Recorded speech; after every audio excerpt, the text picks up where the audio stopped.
Wilczewski. She witnessed the shooting at the Chesapeake Walmart.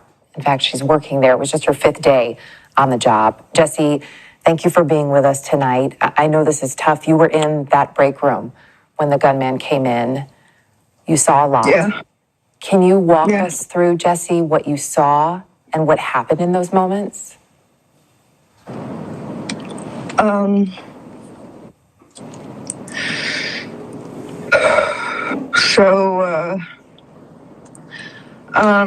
Before every shift, we have a meeting in the break room right at 10 o'clock. And mostly everybody was in there, and the meeting had just started.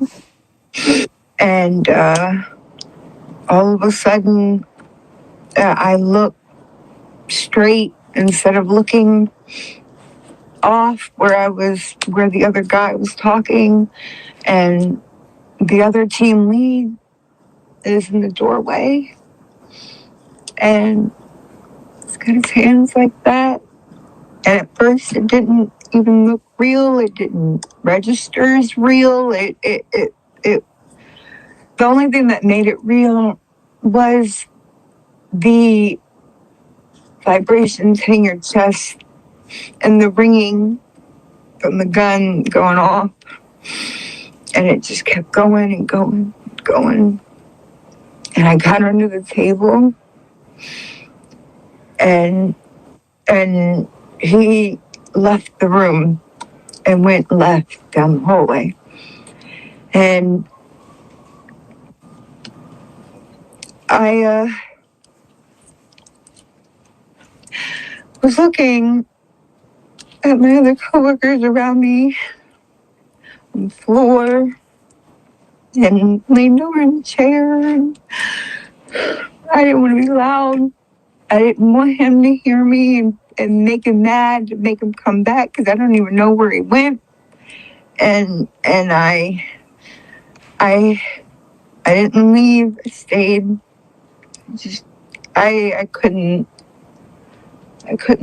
I wouldn't want to be left alone, even if they weren't there, or if they were there, I don't even know. I tried really hard not to look.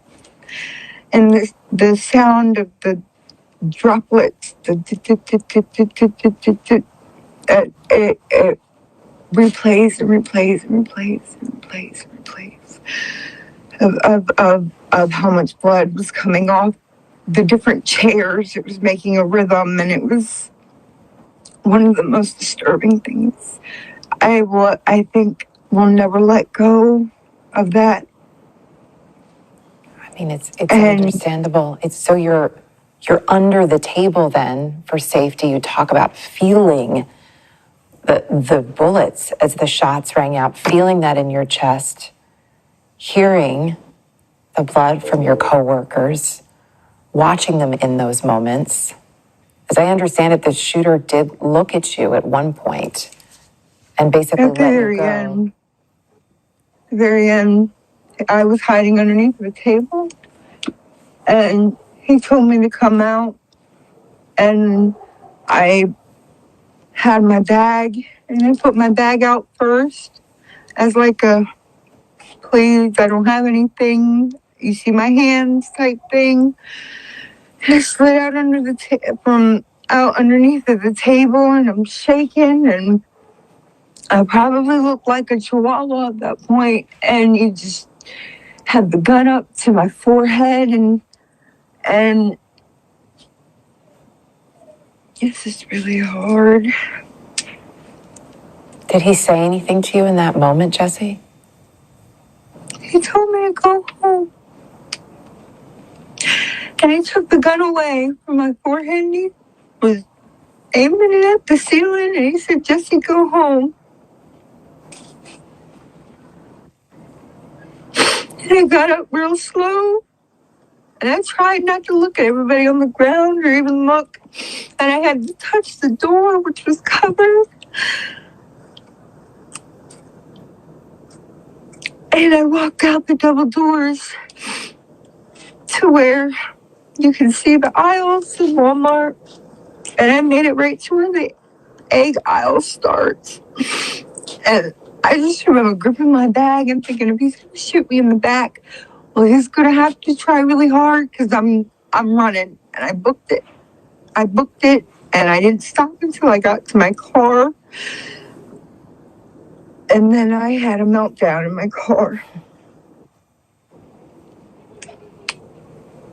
I think it would be hard not to in that moment. This is all still so raw, understandably. And I know that in addition to what you saw and what you went through, you also knew at least two of the victims. And one of the reasons that you wanted to talk with me tonight was because you want their families to know something. You have a message for them. What do you want their families to know, Jesse?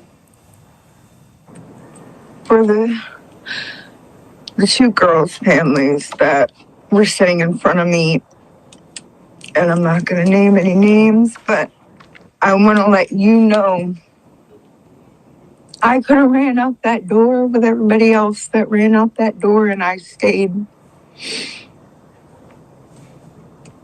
I stayed so they wouldn't be alone. In the last moments, because I knew there was no way.